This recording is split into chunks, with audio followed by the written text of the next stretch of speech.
So good day mga kasisi, welcome again to my YouTube channel. It's me again, yours truly, ang inyong pong sisiyo ni Mitch.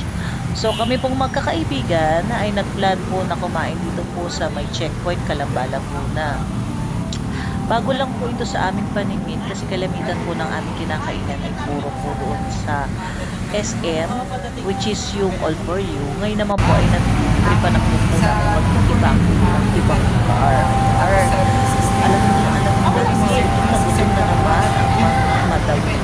So, salamat po. At kami naman po ay nakakain today kasi minsan makain po kami niya ng wala pang isang buwan. Nakaka-3 to 4 times po kami kumakain magkakaibigan.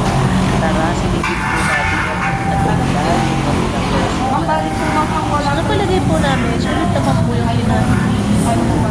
Sobrang sarap po ng pagkain po. Which is yung kapila, 349 lang po. Andi na po siya ng lahat. Kaya lang medyo disappointed lang po ko sa mga sandwich na yan. Salamat din po sa madam na yan na naka-jacket ng aking kaibigan. Ang aking best friend, si Jenny. Siya po ang nag-review po sa amin. Para po sa inyong kaalamalan. So, salamat po sa aming Frenny na tumulong po sa amin para po makakain po kami ng bonggang sa so thank you for keeping pusog-pusog your friend.